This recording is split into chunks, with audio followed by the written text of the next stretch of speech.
Australia. Vast, remote, hostile. Bloody hell, what a trip!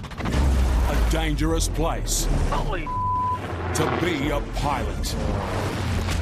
Battling hazardous terrain with split-second decisions. Still at 35,000 volts. Jesus. Men and women getting the job done. Welcome to the war. This is it here. These are Australia's Outback Pilots. bloody hell! Putting it all on the line for a life in the skies. That's the Outback flying. You get what you get.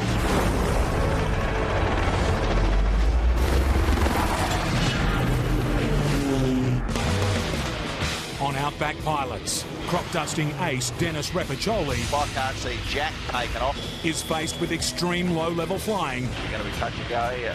Come on, get up. in a race to complete the biggest job of the year. That's why I haven't got anything up here.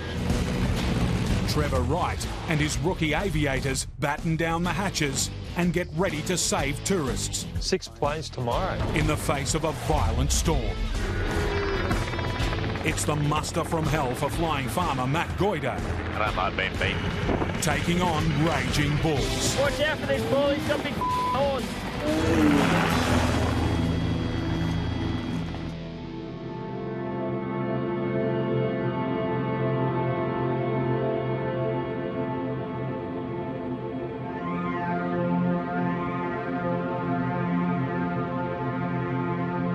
The old man, he had a plane before he had a ute. When I was a little bloke, it was just second nature to me. In the deep south of Western Australia, deadly threats hide at every turn for crop spraying ace Dennis Repiccioli. Well, you got trees, you whack one of those and you know all about it. Power lines, I always check the paddocks. They scared the shit out of me. You can forget in an instant and whack a wire and they'll kill you, basically. Birds, they hit the windscreen, well, they'll come straight through. Getting a few feathered friends wanting to greet me coming out of the paddock. Keeps me on my toes.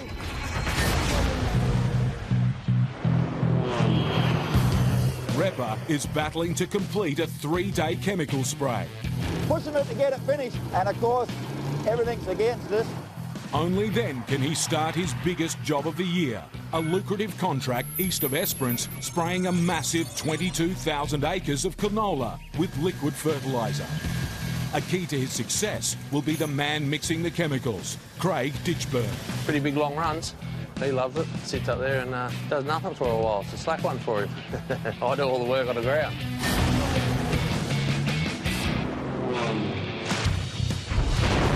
Ditchy is no stranger to danger. He claims to be the 10th person in the world to do a backflip on a motorcycle. Oh, sick! These days, Ditchy's boots are firmly on the ground, loading and refueling as Repper dominates the skies. 16 more loads. We'll be pushing it. Maybe get it finished today. Crop dusting means a life on the road. On this trip, Repper and Ditchy have been away from their families longer than they care to remember. You're coming up 6 weeks now. The kids, Dad, when you come home, and I explain to them I've got to keep working so we can go on holidays. Yeah. Yeah, you miss them, eh?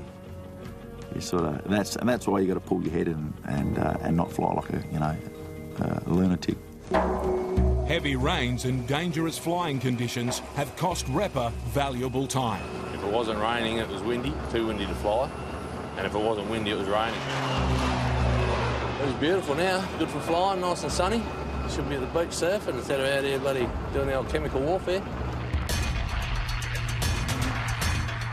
Repper must finish by sundown, just 3 hours away, or risk losing the next job, his biggest of the year. We're running behind time, so I've got to rattle my dags and punch it out before I get another phone call to see where I am. While the sunshine is welcome, it brings danger. Low-flying birds. Crows, cranes or ducks. They got tucker in the paddocks. And of course, this thing's so quiet, they don't even know I'm coming. When you hit those things, it's like hitting a brick.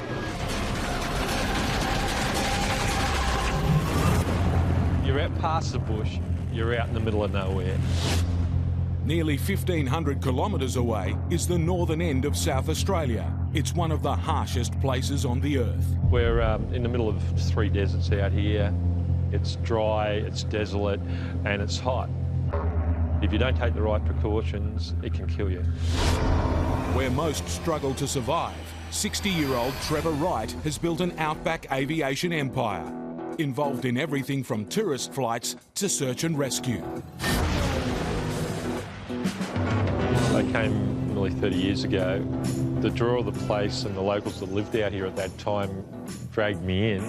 William Creek's population is just 6. It's far outweighed by the number of planes, and all 14 of them are owned by Trevor. This is probably the only place that I know of where the aviation business has slowly taken over the town. But it's not just the planes that Trevor owns. 30 years later, everyone sold me their house in town. I ended up with a caravan park. We put a few units in there. And the last acquisition was buying the hotel. So I've ended up with this small village in the middle of nowhere. Helping to keep the town and planes running is Trevor's younger brother, Adam, a veteran pilot and handy mechanic. There's always something going on, there's always something breaking. So you kept busy. Adam can make just about anything fly. Now, when you're putting jumper leads on It's such a remote location, the Wright brothers rely on rookie pilots to do the job, offering these young aviators valuable flying hours. At the moment, we've got 9 pilots. In a lot of cases, it's their first job in aviation, and they've mainly come from a city environment. It's really the experience that I'm after, and it's the best place to get it out here. You really have to be on your toes a lot of the time, so 100% the best job that I could possibly have got. Wright's Air flies out of William Creek, Cooper Pedy and Wilpena Pound. Winter, with its cooler temperatures, is the company's busiest time for tourist flights, but it also brings bad weather. We've probably had 3 times the rainfall we normally get. The ground's quite laden with water. A storm is forecast to hit William Creek in the next 48 hours. We don't have to have much rain to close down the whole system. And push Trevor and his young team to breaking point. What's going on? Deep in the Pilbara region of Western Australia, the only thing tougher than the landscape are the cattle. Some of these cattle have probably haven't seen people before, so they'll look at you and they'll want to attack you. So it's a bit of a roll of the dice.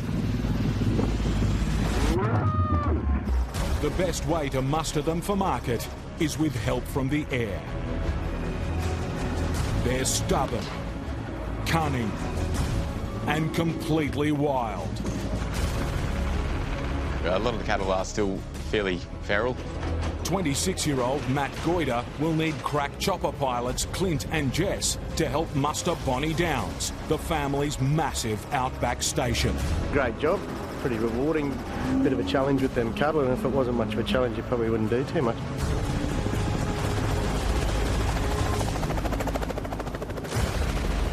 It's a bit rough, trying to pick a path through the hills there, and all those rocks is quite slow going, but watching for trees over your blades, and you just got to give yourself plenty of room, really. Matt, Clint and Jess are flying the highly manoeuvrable R-22 choppers, ideal for the twisting gorges of the Pilbara. My helicopter, nice and smooth, plenty of power. Yeah, just a good little rocket. It was yellow, Tweety bird. Bonnie Downs Station covers 15,000 square kilometres in the Iron Hills of the Pilbara. Drought has meant tough times for Matt's family. These animals are our livelihood. It's really rough country here where we are, very stony. It can be short of feed at times, and in dry times it's pretty hard. But cattle prices are now at record highs. One good muster could turn their fortunes around. We've got a big muster planned for tomorrow and the following day, so we're going to look over a few maps and get the plan down as to what's going to be happening.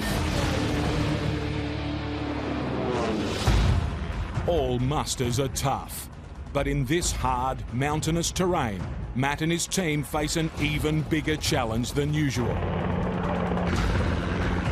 We need to use 3 helicopters because it is so vast. We don't have fences to be able to control our lines of cattle. There's a lot at stake here, really. We've got a lot of guys on the ground here, and logistically it is a tough thing to put together. The good news is that any day the drought is expected to break, bringing much-needed rain. The bad news? Rain is a musterer's worst enemy. As soon as the rain comes in, cattle will scatter. It's paramount that we get everything sorted before any rain comes in. Well, they're pushing it to get it finished. Crop dusting team Repper and Ditchy are racing to finish a chemical spray by sunset. If they don't, they risk losing their biggest contract of the season. So I've got to be on the A game here. I've got birds going everywhere. For Repper, birds are one of his greatest hazards. Just something else that's got to keep me on my toes for the day. One collision could be fatal. They hit the windscreen, they'll come straight through. They'll kill you, basically. As Repper begins the spray, suddenly 2 birds burst from the canola. He must react quickly. Come on, get up. They're right underneath me now.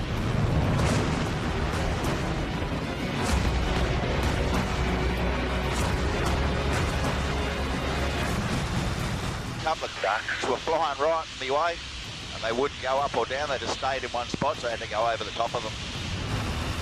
Coming across the paddock at 250 k an hour.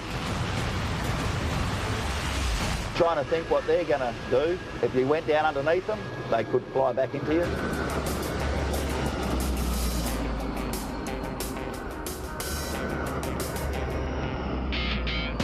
Finally, the spraying job's done, with an hour of light to spare. Another job under the belt.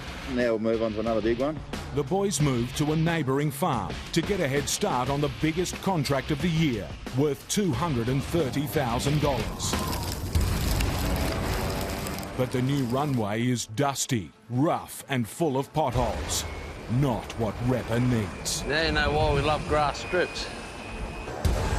So I've got to be right on the money to make sure that I keep it straight. To make matters worse, the direction of the wind means the plane can only take off one way, straight into the setting sun.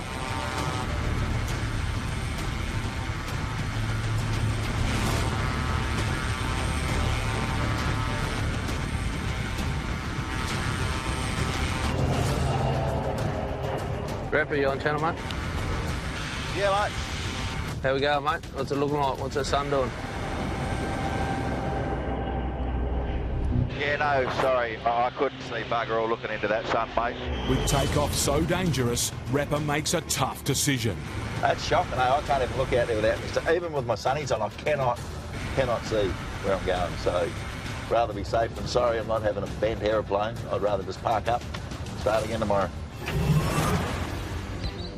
1,000 kilometres north of Adelaide, Wright Air's rookie pilots are preparing for takeoff. On our daily inspection, we just check the prop for any chips. We check the fuel and the oil, reading just above 6, which is what we need. Along with boss Trevor Wright, they face a critical 48 hours. Good morning, Wright. Is that Peggy speaking? Bookings are coming thick and fast. How many we got? But meeting the demand is testing Trevor and his team. 6 planes tomorrow. Kuba, yeah, so... Is that right? What's going on? Yeah, there's 6! Oh my God. Busy. Are we really? Have you been making promises we can't keep again, Trev? Me? While business is booming, in the sky, trouble's brewing. A massive storm is on its way. It is starting to come in a little bit cloudy from the west, but we're not sure how much rain they're going to get at the moment. But we have to be aware that if it does come in, we've got a way of getting around it. In the outback, rainfall can cause chaos. When we do have these incredible downpours, it shuts down the whole road system. If the roads close, hundreds of tourists will be stranded. Trevor and his pilots need to be ready to airlift them to safety. At times, you have to do a quick response. You'll get a phone call. All of a sudden, you've got buses that are stuck in places that you're having to move people around. But while conditions are still good, there's a busy schedule to meet. On the runway, 27-year-old Jason CK. He arrived just 3 months ago. Jason's found that he's had muscles he never even knew existed from pulling aeroplanes around. He's learned new skills in the air and on the ground. So I'll fly a plane, but then I also get to be an expert painter, garbage man, and everything in between. We try to make them into Outback bush pilots. So I think by the time they get out of here, they have a really good idea what it's like working in the bush. Today, it's off to pick up 5 passengers 150 kilometres away in Kubapidi for a sightseeing flight. So as far as today's flight goes, we've got a bit more of the weather sweeping through. We're expecting quite a bit of rain. As the day goes on, we're going to be monitoring it pretty heavily. But the weather isn't Jason's only worry.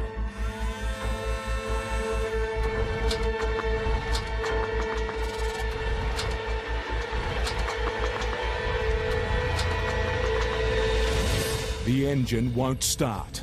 If the plane remains grounded, Wright's Air could lose the booking and over $2,000.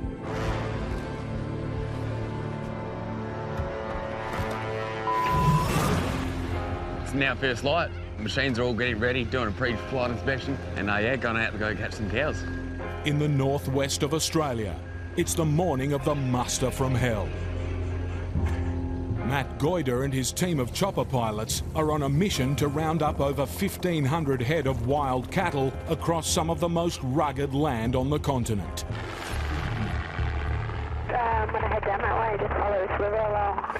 Our 3 machines are going to take off heading north, do a muster around McPhee Creek from the Nullagine River, bringing the cattle up there.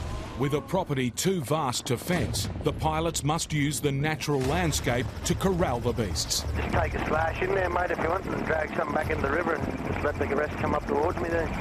Driving the scattered herds into dried riverbeds leading to the holding yards. We're looking at probably being a long day, a tough day today. The cattle here can be a bit more wild. Fingers crossed it all sort of goes to plan, but yeah, can get a bit hairy out there. Yeah, we're just about to head out the line. There now. You still want us out there?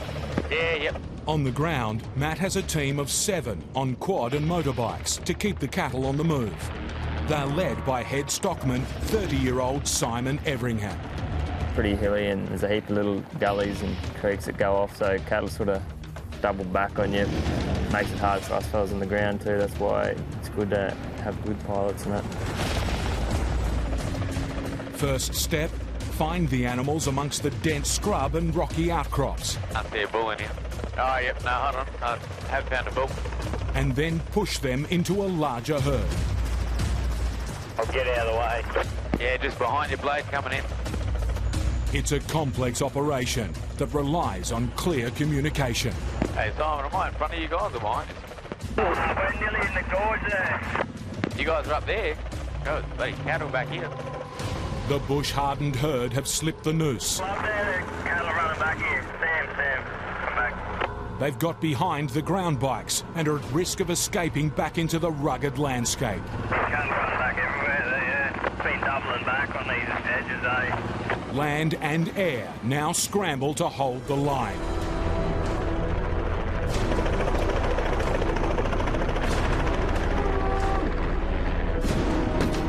Some of the cattle have dug themselves in and are refusing to budge.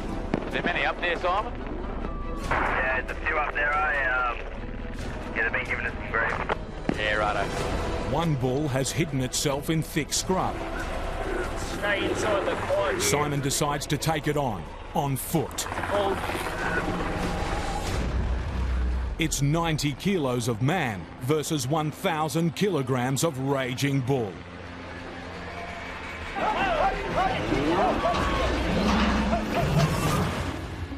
Day 2 on the biggest spraying job of the year, and it's bad news for Repper and Ditchy. This morning we got a call from Repper that the clutch had gone.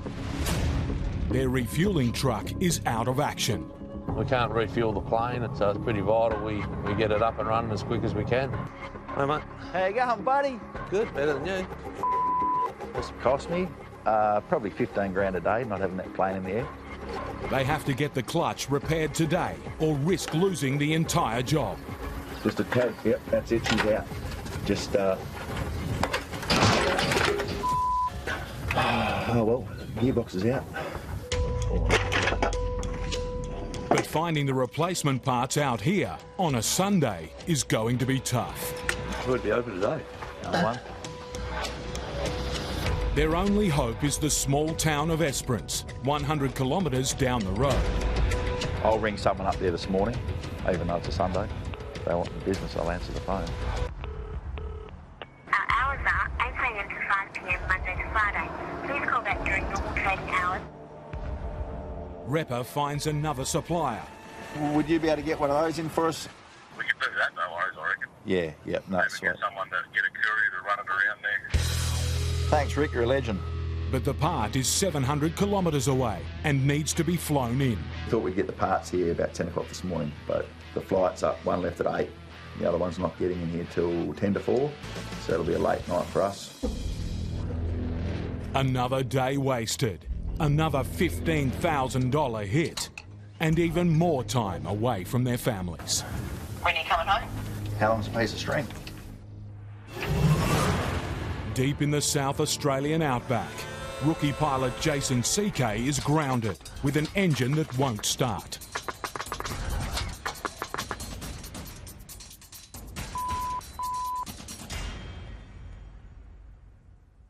Luckily, Right Air's Mr. Fix-It isn't far away. Yep, it's a flat battery.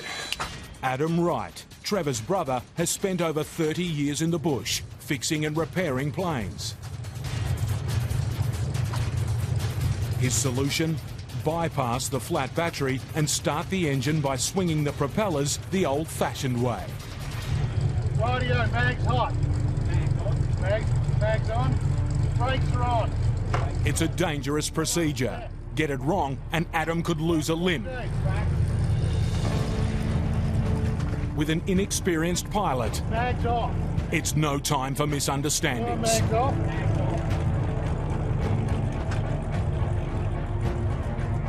Mag's hot. Mag's off.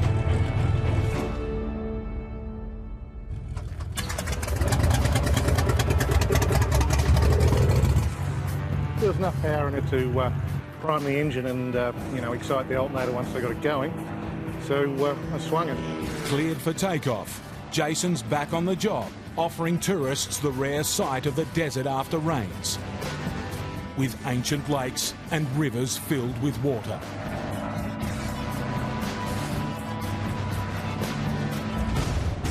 Down at ground level, Trevor is preparing for the gathering storm.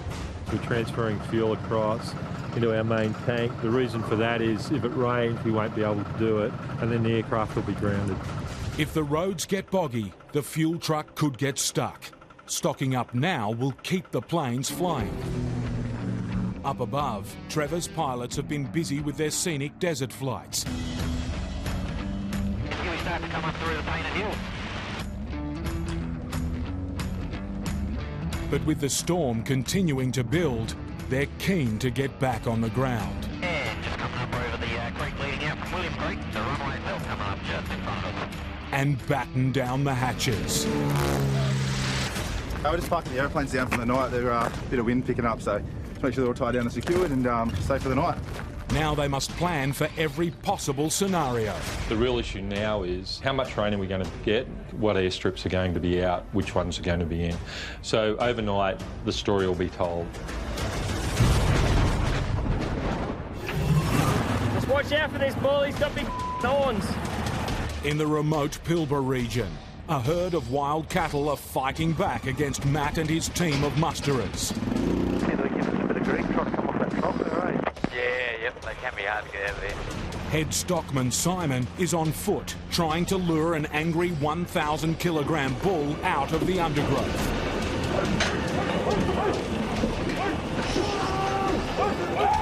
Above, Matt tries to flush the bull out.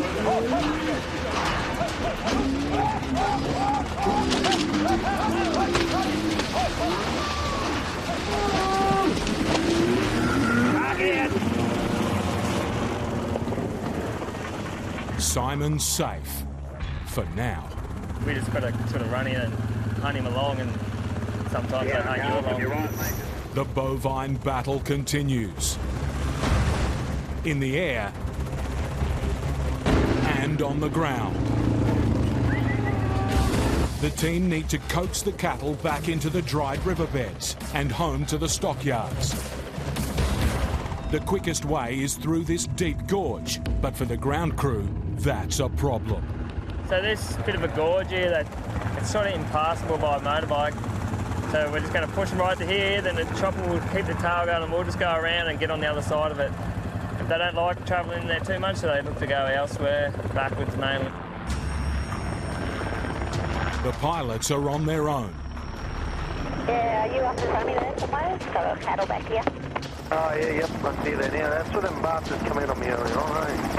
They'll have to fly low and slow into the gorge, entering what's known as the Dead Man's Curve. Can I get somebody to come up this right-hand side here for us, please? At low altitude and low speed, pilots have no time to recover. Mistakes can be fatal. If you come up on this hill to that creek, that's where my tails come down. I've probably got maybe 300 coming down there. Suddenly, a bull makes a break out of the gorge, tempting the other cattle to follow. Make sure nothing goes around the other side of that ridge there. Heads back the way we come from. To prevent a stampede, he has to be stopped.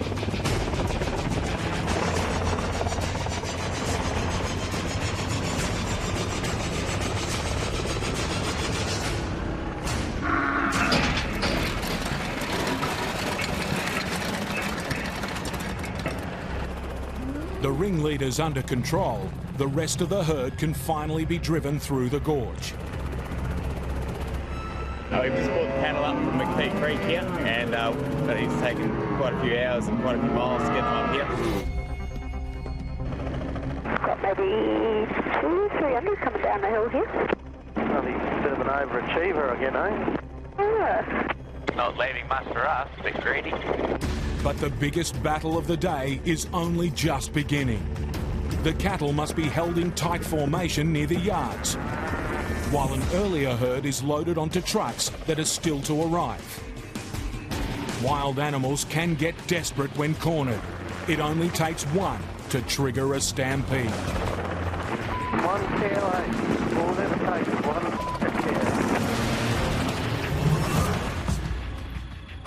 I'll just run this clutch plate up evenly, otherwise you can't turn them, can you? No, they're welded at the back. Late into the night, Repper and Ditchy are struggling to get a new clutch fitted on their refuelling truck. That's all idea of being out here right now. Get it done, otherwise we're another day down. Without the fuel truck, they can't fly. So we'll bang that in, and we should be right in the morning, I hope. So I'll dive back under. If it's not finished tonight, they could lose the lucrative $230,000 spraying contract. So I don't want to rush that bit. I want to make sure that's all square. Yeah. It's a slow, dirty job against the clock. She's going in. Are you going to muck around? Put the fork in for the clutch, and then we've got the tail shaft and fuel oil, and we're done. The jack's too high. Oh, hang on, don't touch it yet. No. Only like got to come a centimetre, Dick. Work. They should go home now. She's home, brother. Bolts. Bolts. What's the time? We got him. We got him. Against all odds, the boys fit the clutch.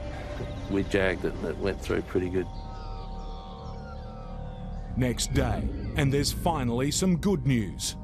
The farmer has marked out a new grass strip for Repper's plane, meaning less dust and no more risky takeoffs into the sun. Clean. Downhill.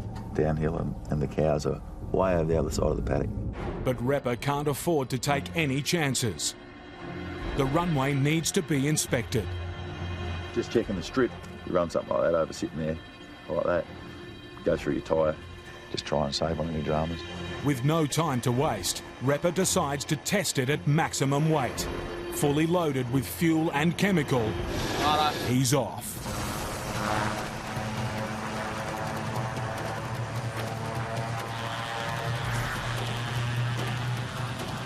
Bit rough, bit bouncy by the look of it.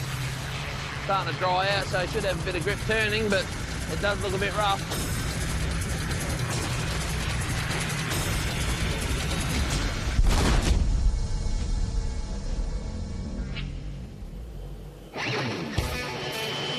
How'd he go? That car was a bit stronger than I thought, but yeah, no, the ground was a tad soft, but all good. Much happier being here. Smooth, no dust, happy loader. Just when the boys are getting into a rhythm, the farmer deals Repper a sucker punch. When you showed me that, you were doing that, I thought, oh, Scotty got to give you this. No. That was a must before I left to go to Bremer. There are more fields that need spraying. Another 7,000 hectares just come in, so I've got to get this finished and get to another one. So I said this morning that I've got a bit of pressure off me, but so I'll just turn to pea soup again. Repper and Ditch have been away from home for over 6 weeks already. It looks like we've picked up more work. Another 3-4 days. I mean, it's good work's work, but I want to go home. In South Australia, Trevor Wright wakes to the aftermath of the damaging storm. It has come in, it has rained. And it's not only that, we have people that are stuck in town here as well. Roads are closed, towns are cut off, and Trevor's fare-paying customers are in a holding pattern. Well, I was supposed to leave at first light this morning. It didn't happen because of rain and low cloud, so it's been postponed, which has put the rest of the day back. By mid-morning, the cloud has lifted just enough to get going. Righto. As soon as we get this plane out of the way, it's safe, we'll bring them over, and we'll go from there. Righto, we've got a plan. We've worked out exactly where we've got alternates, where weather's going, the whole lot.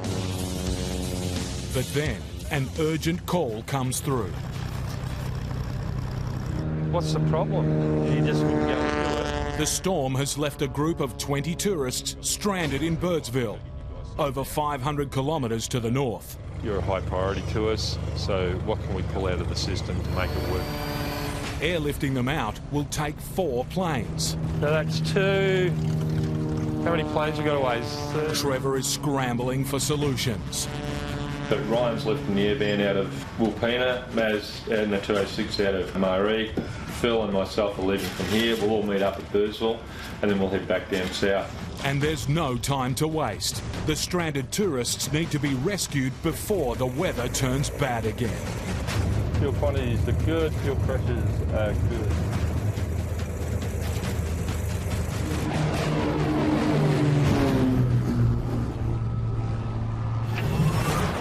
Yes, about 10 miles back onto ourselves, then into the yard. Matt and his team are on the final push of a wild cattle muster. Hey, Simon, you get a couple of fellas right up this creek, mate. We're just starting to push them out of the creek here now. That lead's gone out, eh? The herd are ready to be driven into yards and onto trucks. Make a bit of room for this next mob to come in.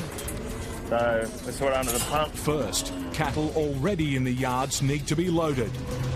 But the trucks that will take them haven't arrived. And overhead, a storm is looming. If it does rain, we can't get the truck in and out on these dirt roads. They're not accessible when it's wet. In the meantime, we've got cattle plenty forking on us, going left and right. So, yeah, we've got to get these cattle in. While they wait for the trucks, the team in the air and on the ground must keep the wild cattle under control.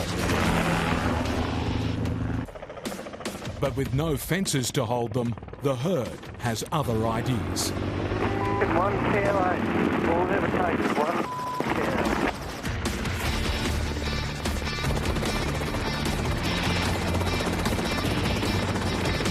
Come to boat. Oh, I just won't stay the rest of them. Keep running out. If they escape now, a whole day and $17,000 in costs will be lost. Just keep getting that, grab that cow in front of you there if that happens.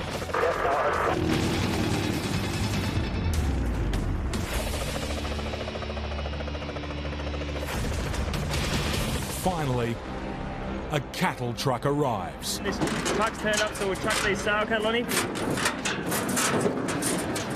And then we'll go out, meet up with a mob coming in, and then yeah, we'll jump on the tail there. Give them a bit more room, Rhino, at the front there. With the yards cleared, the team can start driving the herd in. But the risk of rain continues to threaten the muster's success. Some of the weather's doing too. It's coming comes in raining, we mightn't be able to go anywhere. If the heavens open up now, the roads will flood and the cattle trucks will be going nowhere fast.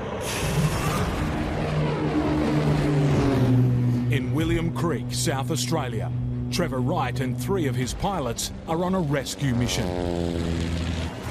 The roads have been closed due to the rain, so I had to fly 4 planes up to Birdsville. A busload of tourists are stranded over 400 kilometres to the north, and Wright's Air has the solution. I think that possibly at the moment that's the only way out of Birdsville. At the head of the fleet, Trevor is battling through ugly conditions. Wow, there's a bit of wind up there.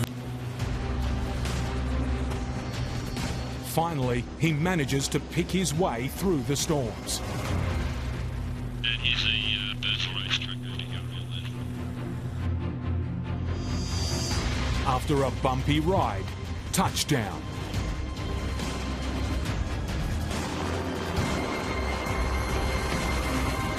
A welcome sight for the trapped tour group. Welcome to the middle of nowhere again. Yeah, just got everyone's names and weights to do a few fuel calculations, and then we'll head on back to Murray. You're all going to get out of here. I'm quite sure you'll look back at this as an experience.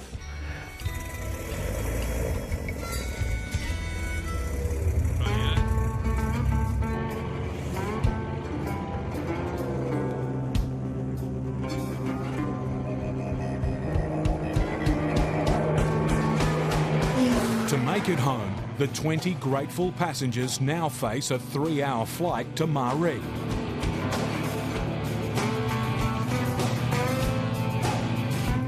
And then a bus ride back to civilization. Here we go. Welcome to the Maree terminal. And your drivers are waiting you.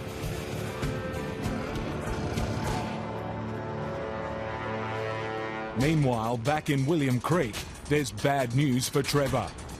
Pilot Jesse Brown has just flown in from Wilpena with a problem. One of the planes stationed there is out of action. We had issues this morning. The aircraft just isn't starting.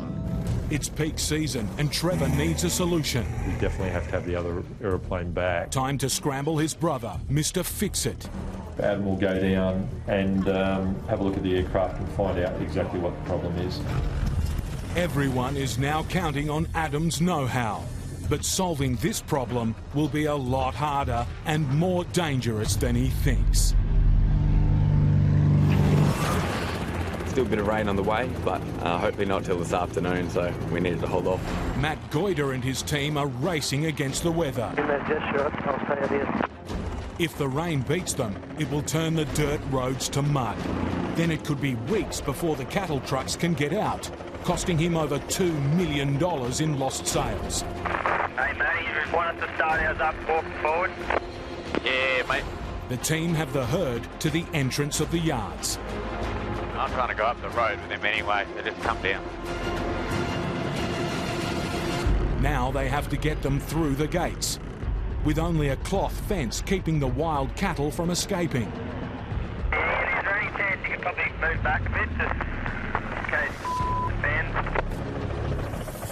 The final push begins.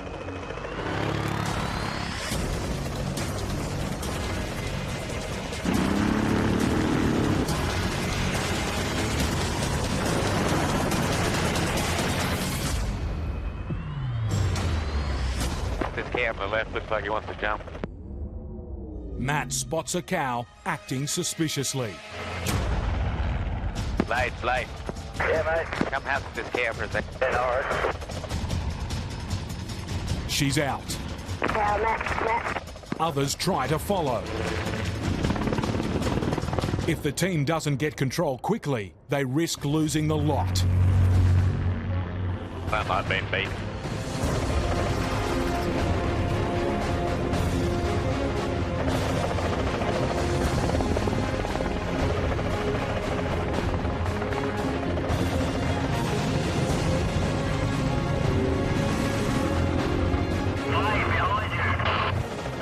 You're right, jump in there, mate. All good. Matt and his team finally pull the cattle back from the brink and into the yards.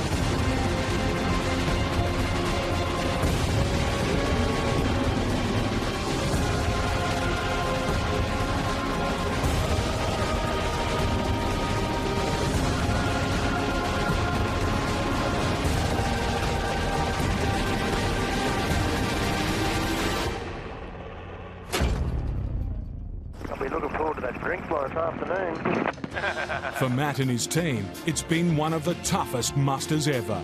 But it's a job well done. They've managed to pull in over 1,500 head of cattle worth more than $2 million. Pretty tough day, but we got the job done at the end of it, yeah. End up with a few in the yard, so it's good.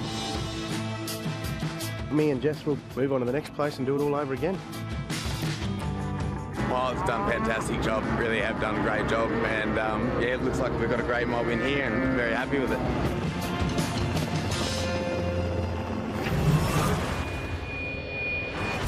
Morning, I was all right. 4 hours later, I'm under the pump again. At short notice, Repper and Ditchy have been landed with an extra 7,000 hectares to spray. It means more money, but more time away from their families. You there, mate? Yeah, so what's the go, mate? We're going to keep going until dark, or what's happening? They've been on the road for 6 weeks and are desperate to get home. But the problems keep on coming. But I've just got an RAC weather alert, 80 to 100 km/h winds tomorrow. Yeah, that's why I haven't got anything up here. I'll pull it out. So no going home? No going home. I hate you. Yeah, I know. We're expecting bad weather tomorrow, so while it's fine, we'll go till dark.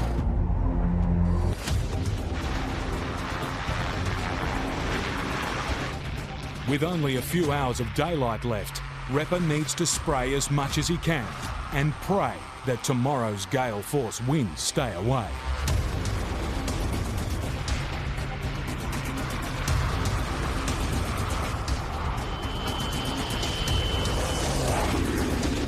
As the sun hits the horizon, Repper and Ditchy have ripped through another 2,000 hectares.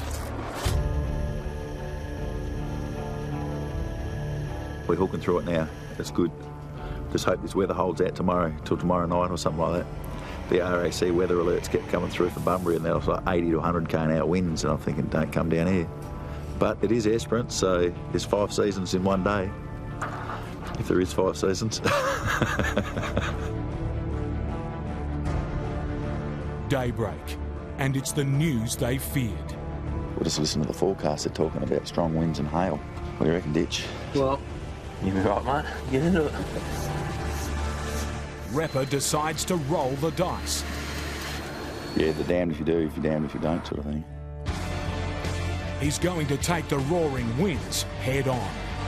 It's only doing 130 knots out there and gusts and downdrafts, and it's getting a bit bumpy. He's like riding a Bronco, you reckon? So just start pushing the boundaries, well then things happen. Desperate to finish the job, has Repper pushed this one too far?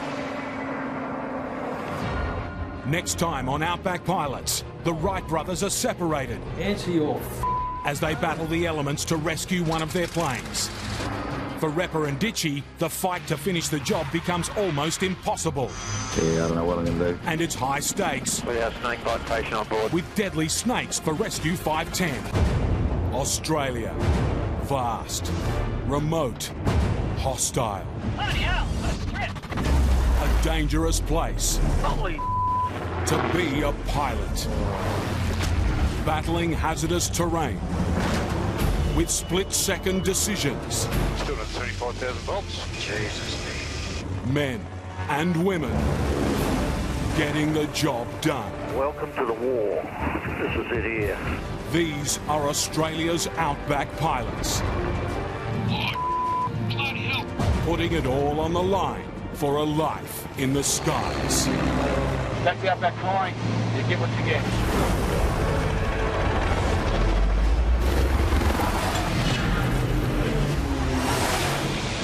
This time on Outback Pilots, Dennis Repacholi's daredevil crop dusting goes up a notch. It's going to be touch and go here.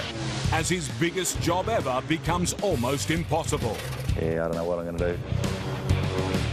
Holy. The Wright brothers are separated. Answer your phone. As they battle the elements to bring home a stricken plane. Nearly down on the deck with cloud. For Rescue 510, it's a deadly snakebite. Venom's managed to move up and around his body. And a race to get to hospital in time.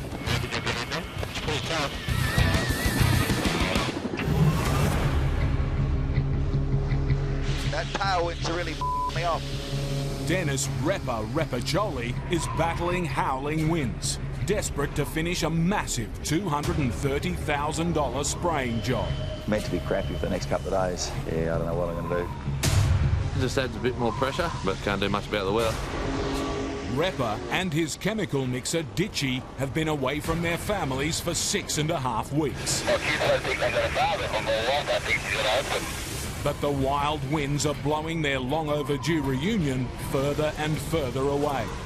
Just lucky I've got a good ground crew. Keeps me sane. Sing out when you've had enough. I'll get the beers on ice. The boys are spraying a massive canola crop just outside the port town of Esperance. Weather station's just over here, and I checked that in my last load, and it was 46 km/h gusts. As well as the bad weather, power lines crisscross the fields. Hit one and it's all over. I've just got to make sure that I get enough airspeed up to come up over the top of those wires so I don't get in sync and end up in them. Yeah. I've got this chicken lever here, though. Repper's last resort is to dump all the chemical in one hit. Hit that button and push that lever forward, and out she comes. Instantly dropping weight to help him get over a power line. Facing winds and wire, Repper needs all of his concentration and skill. Yeah, this is the bit here that I don't like these power lines. They run on an angle to where you want to work, so you spend more time under the wire, so there's more chance of having a little mishap. On the next run, he can't go under the wire. Yeah, I've got to go over there. Too many bushes getting close to the road. But he must stay low enough for long enough to get the chemical on the crop beneath the line.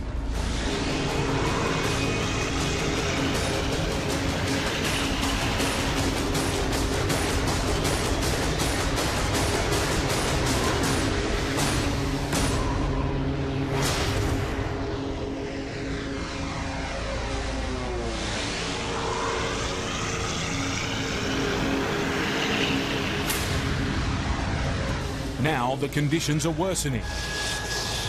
It's real gusty. Yeah, I know. He should be onto a new field by now. But it's just taken off. The high winds are slowing him down. I've told you that. That's the third time I've told you now. And the farm manager is not happy. Got no idea. Another delay may cost Repper the contract. 3,000 kilometres away in far north Queensland. Rescue 510, Dan, we can go ahead.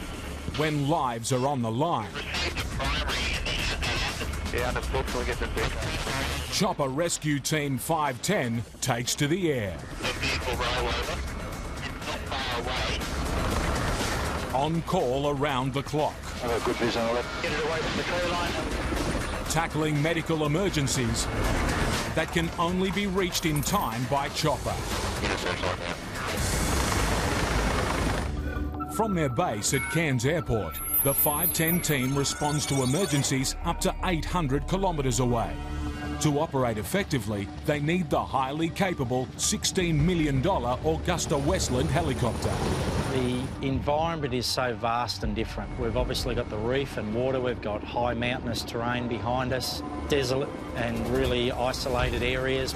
Pilot Trevor Wilson and navigator Dan Hoare constantly face life and death decisions. You've got a lot of variables and not every mission has a successful outcome. We'll go straight there now and get there as quick as we can. Saving lives is what we do. Probably one of the best jobs in the world.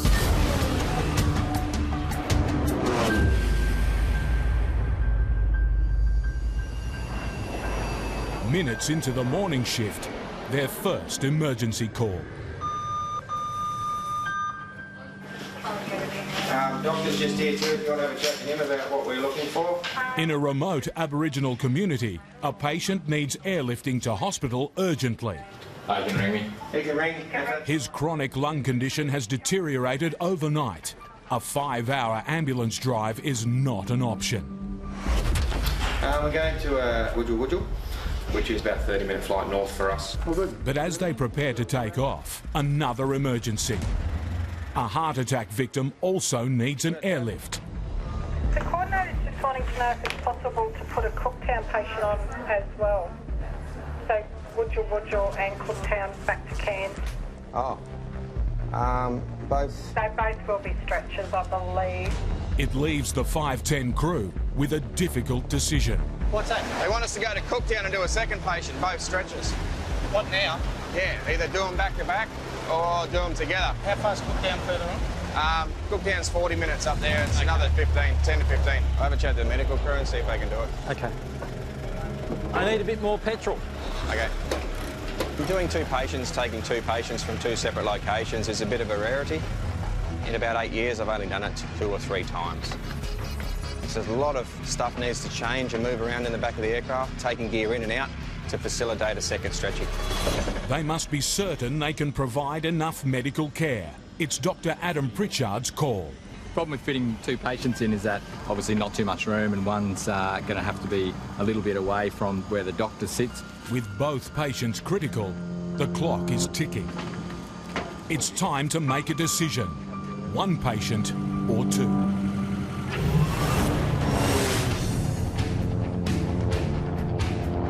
I always say to people coming to the Outback, it's a great character building experience. 1,700 kilometres away in remote South Australia, Wright's Air is the only game in town. I think this has the most aeroplanes per capita of anywhere in Australia. Founder Trevor Wright runs his Outback charter service from William Creek.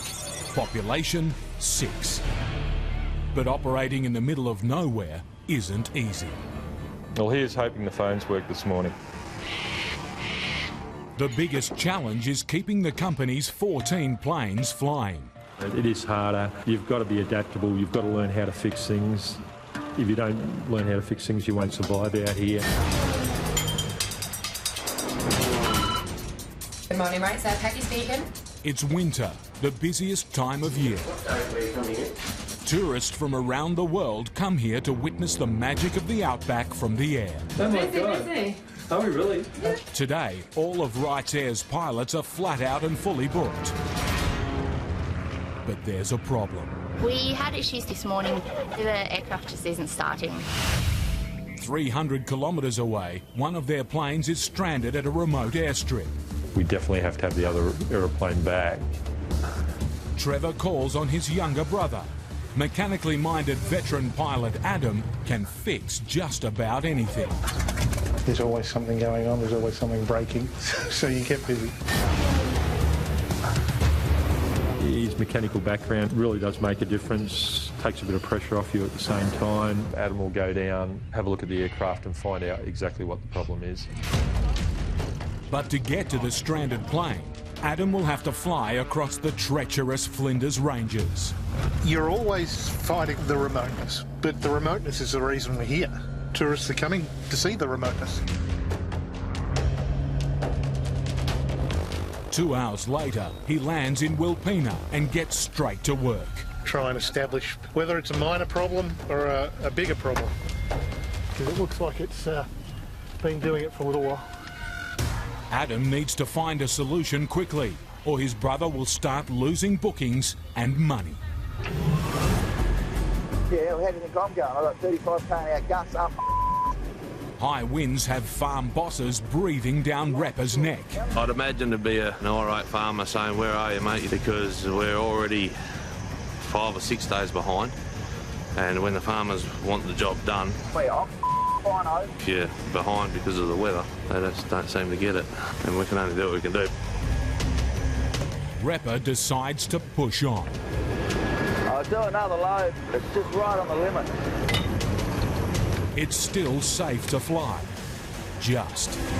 It's only going to get stronger. I'll just keep loading you then until you say enough's enough. With winds gusting up to 40 kilometres an hour, controlling the plane in the air is hard enough.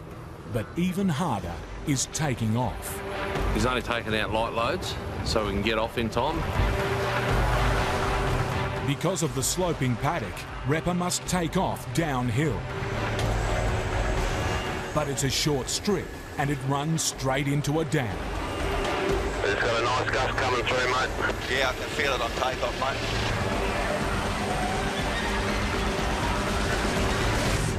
You're going to be touch and go here. A surging tailwind holds the plane down. Repper's struggling to get enough lift under his wings in time. I'll have to go around this bank, I think. Come on, get up.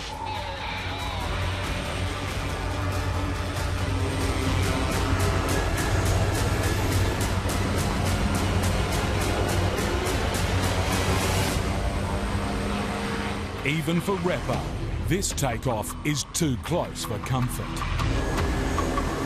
Yeah, mate, I got to pull up on this load. It's all right going across the paddock, but I just can't get off safely. Yeah, okay, mate, no worries. Well, that's it. Day over. Definitely too strong now. It's definitely picked up. Have a crack when the wind dies off. I'll end up putting this aeroplane where I don't want it to be put, and I'm not doing that. Yeah, righto, mate, fair enough. Not worth risking it all for. Nearly 7 weeks away from home and 6 days behind schedule, Repper's in the last place he wants to be, on the ground. So however you want to look after whatever patient, doesn't matter which way we do it. In the far north of Queensland, there's double trouble for pilot Trevor Wilson and Rescue 510. One of the fellas has had a heart attack and one of the fellas has got chronic lung disease. The question, can 510's crew transport both patients safely and provide the right medical care? We're going to have to stack on top of each other when the second patient's in. With lives in the balance, Dr. Adam Pritchard has made the call. They've decided to take the 2 patients at once. We're going to bring them back to Cairns Hospital and get that treatment that they need.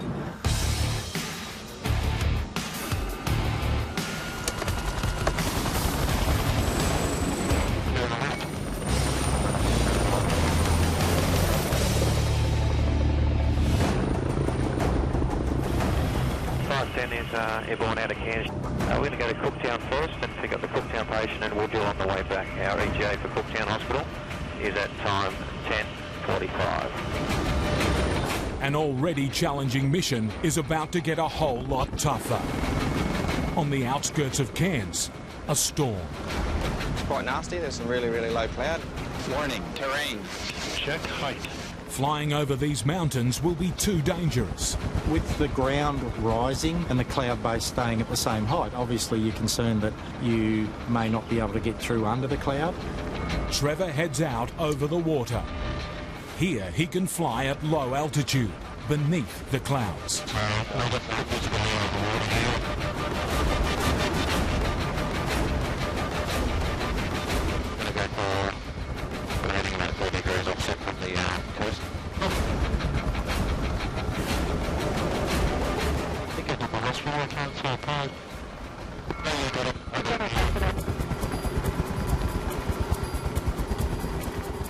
Approach rescue 510.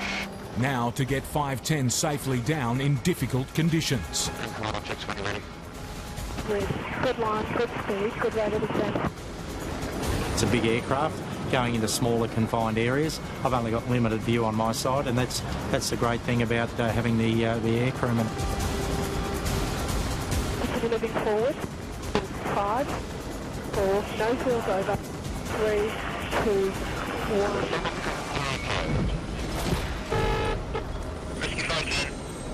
G'day guys, 510 has landed at Cooktown. We're going to shut down and get the patient.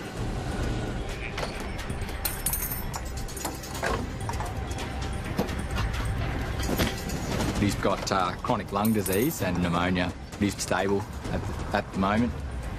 The team is good to go, but the heavy weather has emptied the tanks. We're going to need fuel now guys before we head to Woodville. There was a bit of nasty weather in between Cairns and Cooktown. So we're going to go across to Cooktown Airport and get some fuel so there'll be a delay getting to Woodville. This detour costs 30 valuable minutes.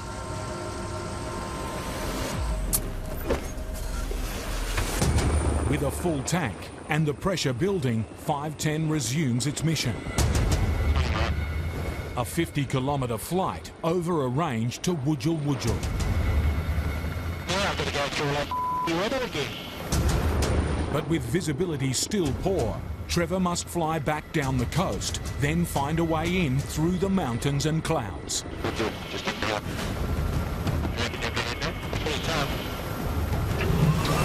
I'm trying to identify whether it's something like a solenoid issue or a starter motor issue. 360 kilometres from base, Adam Wright's struggling with a dead Cessna 182. His brother's business is relying on him to get it fixed fast. There we go. It's a flat battery. Adam has a trick up his sleeve. To start the engine, he needs the help of rookie pilot Jess Detmer. Today's my lucky day. Just give me 4 or 5 primes on the hand primer.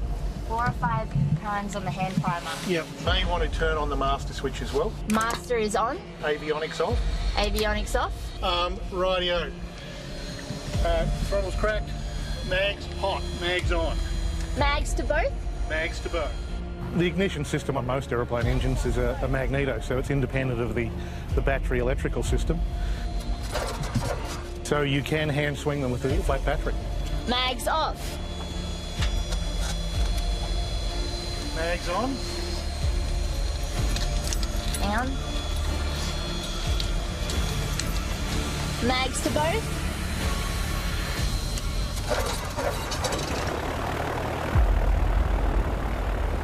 While it's running for now, without a new battery, this plane will have to be hand-started every time. Difficult, dangerous, and unreliable. No. We've got to source a battery from somewhere fairly quickly because you can't have an aeroplane sitting on the ground not earning its keep. A minor repair has turned into a major headache. Fuel burn, hours off the aircraft that you could normally use for a paying job. And aeroplane parts are notoriously expensive. Adam gives his brother Trevor the bad news. Right, so your advice is that we get it down to Horsham. Yep. Well, give us a ring when you get down there. You can get out like... The nearest workshop that can help is over 600 kilometres further away. It means a long-distance Outback mission that will burn time and money.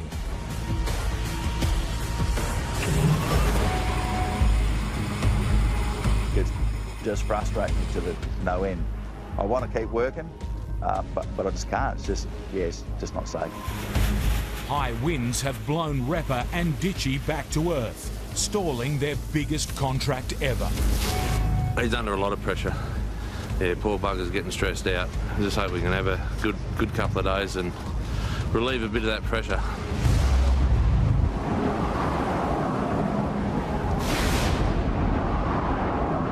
But the following day is even worse.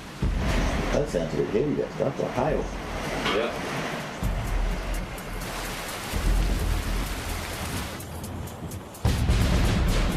Something we didn't need, more rain, can't get at it to spray it. It's bloody frustrating. This would be the worst year of having all this work in front of us and just constantly getting bad weather, bad weather, bad weather. If it's not the rain, it's the blooming wind. Now 7 days behind schedule. They'll have to bunker down for the duration of the storm. From out there, you do your 2,000 hectares a day, and that's $12 a hectare, so, you know, you use 15, 20 grand a day. It's big money, but at this point in time, I just haven't been able to get that big money. Reppers decided to bite the bullet and pay for another pilot so they can finish on time. Big help. You've got 2 machines. Ditchy will have his backside hanging out, trying to load 2 planes. I'm pestering a mate to get his plane down here, tie him up. I fly his plane down and bring him down here in the back of a boot of a car. That's what Ditchy suggested anyway. I'll fly. In the meantime, Repper and Ditchy need the storm to pass quickly. Then they can work tomorrow.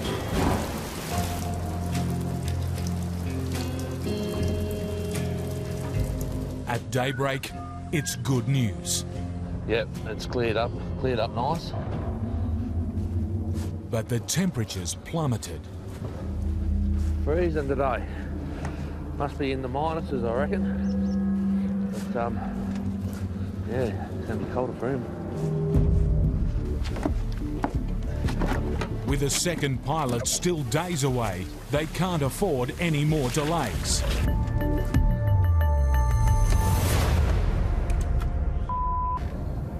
Low on battery power. Just because of the cold weather. A dead battery means a dead plane. Off the coast of North Queensland, the crew of rescue helicopter 510 face a critical decision. One of the fellas has had a heart attack overnight. He's got a bit of a history of that kind of thing. A cardiac patient needs to get to hospital urgently. But these are challenging flying conditions.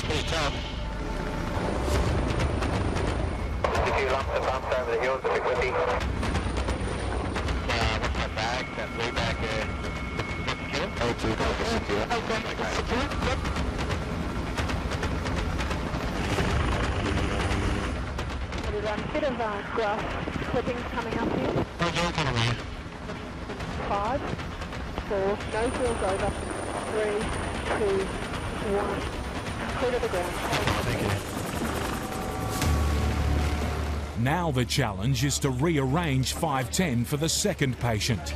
The continual changing of weights, loading, patient, priority, fuel, time, all of those things are flashing through your mind. With 7 people and medical equipment on board, it's a tight squeeze. 510, go ahead. Yeah, good afternoon again, guys. 510's airborne out of Woodgill on our way to Cairns. Our PB is now 7 with 2 patients on board. Fuel endurance is 1 hour and 50 minutes.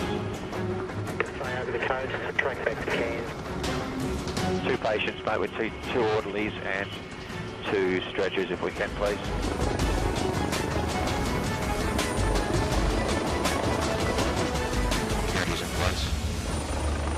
The 2 patients have made it.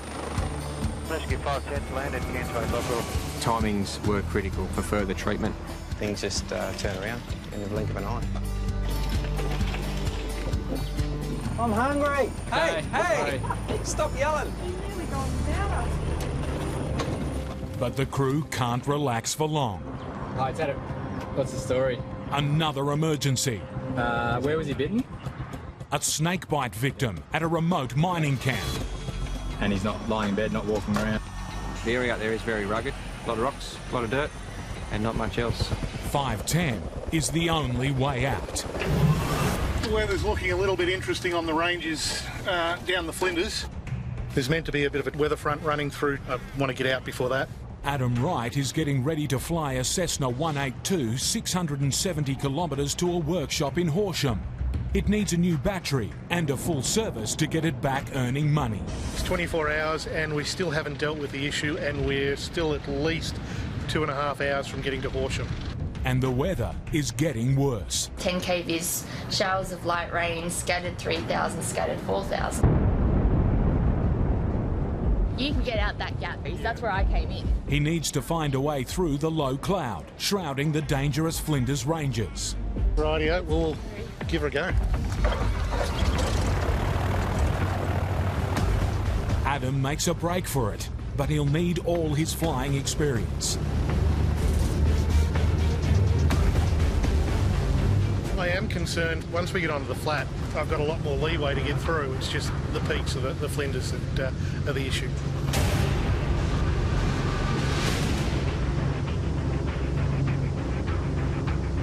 Light aircraft don't have radar. Adam must fly by sight. 70 k's in and visibility is dropping fast.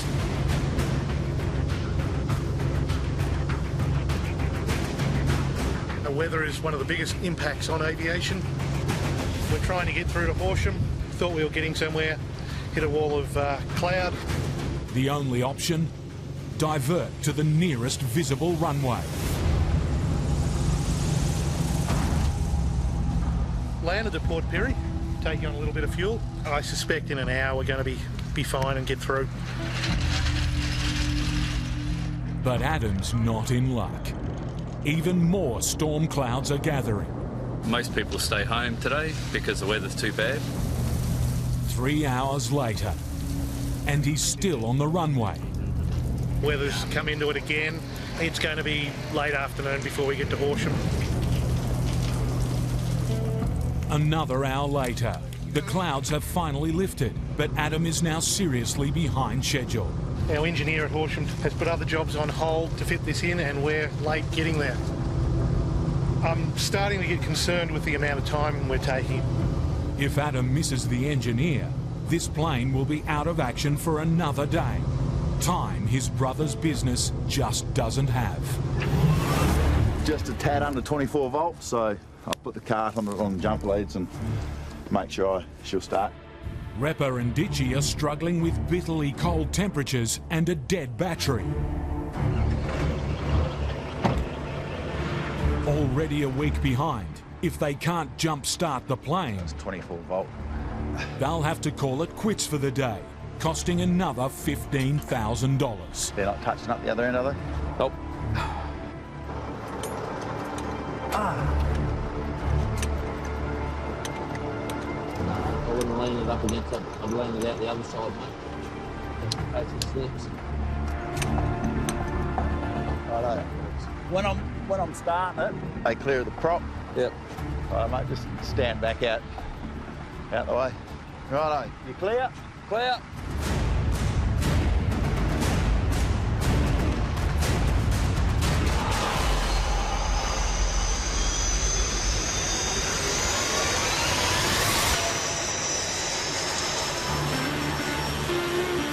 Luck's on his side. Started up beautifully. But as Ditchy readies a fire, This'll keep us warm. Repper gets some more bad news. I suppose they're paying good money, so yeah. No, that's all right, mate. No worries. He doesn't think he wants to come, but he doesn't think he can get here. His backup pilot has cancelled. Finding a replacement's going to be tough. From what I can gather, they're all over in China and Canada working. Would have been good if we did have someone down here, because we would have been home with our loved ones by now. I ring them every night on the phone, but it's not the same as a cuddle or something, so you do miss them. I can't wait for this job to be over. I'm going to spoil my daughter rotten for a couple of days. So yeah, looking forward to going home. As the boys load up and spray the fungicide, the good weather holds and they start to tear through the acres.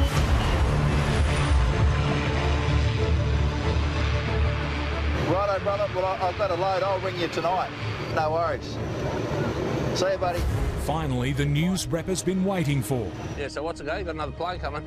They'll send it across here to as soon as they can. A backup pilot has been found, and he's flying 2,000 kilometres to get here by tomorrow. So he's just going to use our fuel as well. It's a turbine, is it? Yeah, that's it, yep. But for Ditchy, it will be twice the workload.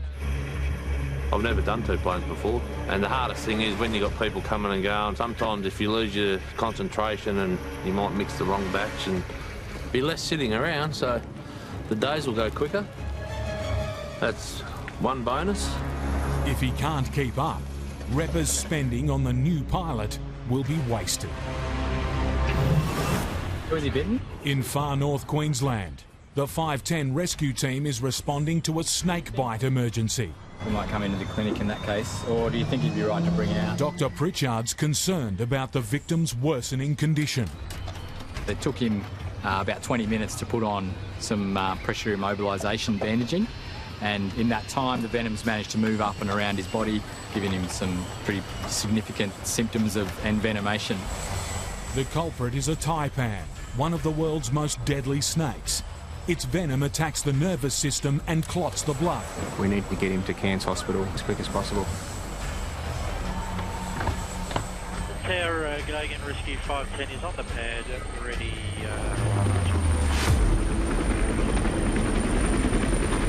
The destination is a remote gold mine.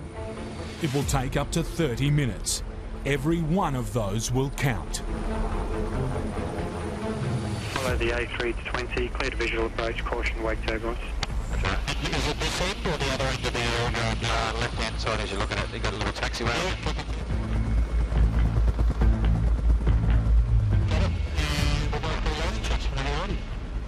With every minute, the patient's symptoms will grow. Chest pain, double vision, even paralysis.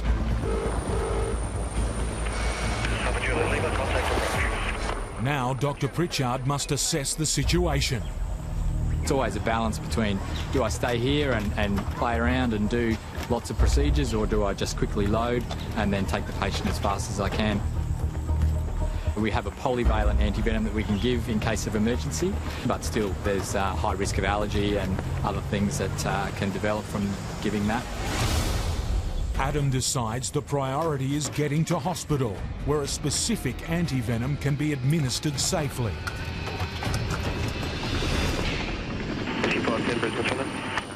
510, we departed Chillago at time 55. Track 070 on climb to not above 7,000 visual. Saving this patient is now a race against time. Airways clearance for the Cairns Base Hospital medevac. Thanks. I'm starting to get concerned with the amount of time we're taking. It's taking the aircraft out of the loop. Adam Wright is still battling through the stormy conditions. He needs to replace a dead battery and get the plane fully serviced. But the mission is costing the business money. So we've got to try and get through, get the 100 hourly done and get it back to either Wilpena or William Creek to keep the job flowing. In his path, driving rain and an ever-narrowing gap between the ground and clouds. The visibility drops even further. Nearly down on the deck with cloud.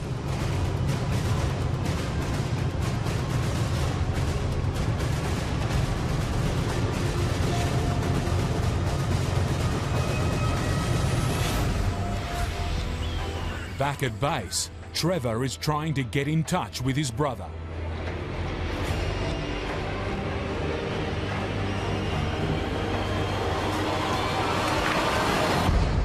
Answer your phone. Unable to fly any lower safely, Adam has diverted to Swan Hill. Tried to get into Horsham, decided it was a no-go. It looked like we're going to get clagged in for the night. And I've kind of had a gutful for the day. Bit cheesed, but better cheesed than a skid mark in the big desert. Trevor finally gets through to his brother. Adam. So, what happened today? We've been held up in Swan Hill. We didn't get through to Horsham tonight. Righto, so you're now in Swan Hill. Yep, we plan to be out of here as early as we can in the morning, fog permitting at Horsham. Right, yeah. When you get to Horsham, we've got a few supplies we need you to pick up to bring back as well. Yep, no worries. Right, yeah, thanks for that. Bye. See you, bye. A 24-hour fix has turned into a marathon slog. Well, Bill Murray, eat your heart out. It's Groundhog Day again. We're still trying to get through to Horsham. I think we're going to get there today. And hopefully we'll get the aeroplane back to Wilpena Pound. They're screaming for it back there. It's less than 2 hours to the maintenance hangar. But with the weather threatening to close in again, it's going to be touch and go. G'day, 510 is airborne a short time ago out of Chillago. Rescue 510 is racing to save their critically ill patient. ETA to Cairns Base Hospital is at time 16:27. A bite from a taipan can kill a man in minutes. Their 31-year-old patient is already having trouble moving his limbs. A combination of weakness and blood clotting and muscle pain. Dan wants to make sure the hospital staff are ready. Security Jai speaking. G'day Jai, it's Dan in the chopper again for medevac. How you going? O2 in a stretcher? Yep, wonderful mate. Good on you. Thanks, brother. See you later. Then. Cheers. Rescue chopper just passed departure into the runway. He's inbound to the hospital. So visual approach to the hospital, report on the pad, rescue 510, thank you. The helipad needs to be cleared. 510 can now land. turn straight to the pad, please.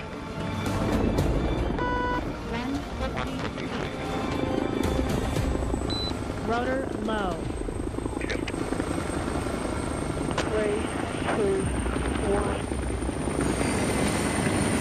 Clear to the ground. It's straight to the emergency ward and the anti-venom. Patient was transferred pretty quickly. Having a snakebite with obvious symptoms, he needed to come back here as quick as possible. He was reasonably crook. Obviously not all missions end well, but the majority of our missions do. And that's our reward, just seeing a safe outcome. The patient went on to make a full recovery.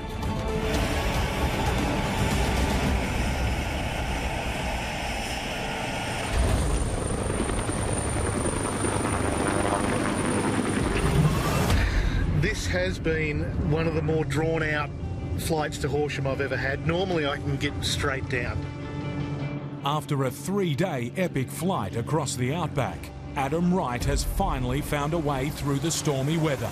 We're here at Horsham, and the boys are going to descend on the aeroplane. How you going, Tony? Thanks, how was your trip down? It was via everywhere, mate, but we finally got it. The plane will have its battery replaced and its 100-hour service. But it's going to take time. You do get quietly cheesed about it. It delays the use of the aircraft. We may as well let the crew get on with their job, and we'll head into town and get some supplies that Trevor asked me to get. At the top of Adam's shopping list, a very special request. One of the unusual things about my brother is wherever he goes, or wherever any of us go, if there's a supermarket there, we have to bring back a roast chicken. I'm about to fly a roast chicken to William Creek from Horsham. Adam returns to a flat-out maintenance team, close to the finish line. I'll just check for leaks now and see how we go. The news is good. We've got a brand new maintenance release, ready to go for another 100 hours. The Cessna 182 is finally ready to head home with its vital cargo. Chicken will ride separately in its own little special container. Back in William Creek, Wright's Air has more bookings than it can cope with. They desperately need Adam and his plane. But 30 minutes into the flight, trouble. Storms again, and Adam may need to go around them. It's another delay, one on top of many.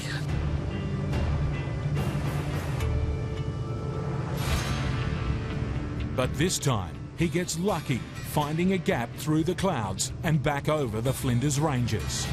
So everything's hunky-dory. His arrival home, a welcome sight for Trevor. Here's your roast chicken, Trevor. Thanks, Adam. I really appreciate my barbecue chicken. Not a problem. It's been halfway around Australia. Right. How'd you go with everything else? All things are dealt with, all good for 100 hours. I'm just a little weary after going to Horsham and back via everywhere. Fair enough. Finally, Adam can take a well-deserved rest, and Trevor can enjoy his treat. Barbecue chicken. We're going to absolutely just smash this workout with 2 aeroplanes going. It'll be really good. Repper and Ditchy are waiting on a new pilot to help finish a massive job that's way over schedule. How many more loads you got here on this paddock? 2 more. But for now, Repper must concentrate on what's right in front of him. And he's just found out a fellow pilot has crashed on another job. No, I looked down on takeoff, fuel pressure dropped. I went to put boost pump on, canola grabbed the wing.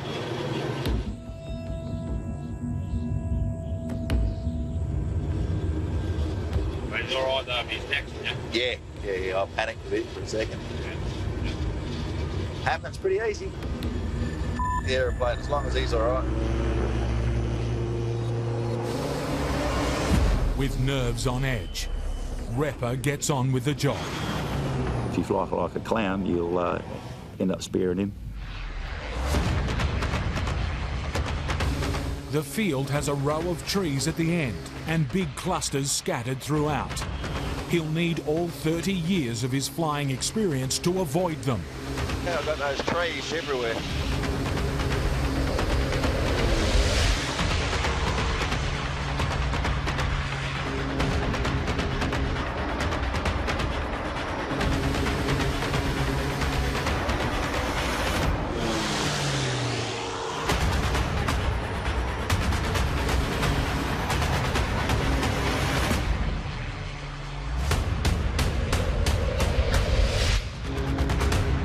just as Repper finishes the field.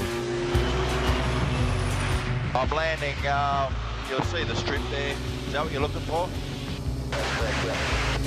The backup pilot arrives.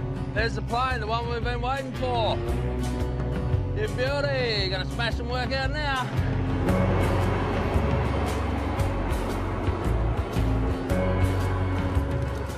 Welcome to the Wicked West, mate. Mate, thank you. It's a big machine, isn't it? It is, yeah. It's good, Dave. How are you, Dixie, mate? Dixie, how are you? I'll be loading up. Oh, that's good. So glad someone will be. And cooking and washing. Oh, really? Cooking and washing, you ready? There's a big shed. There's no time to waste. Repper gets Dave Travers straight onto the job. See, we're here. To load him up, I've given him an easy paddock, then I'll go and do the shitty one with all the power lines in it. Repper may be laughing, but for Ditchy, with 2 planes to load, the pressure is on.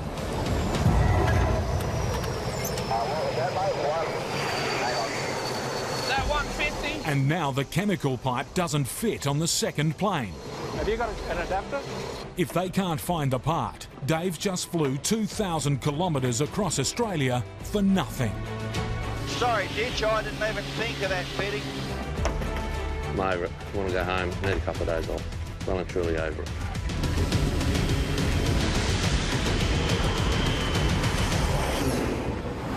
Next time on Outback Pilots, the Flying Padre tackles spirited instruments and hellish winds.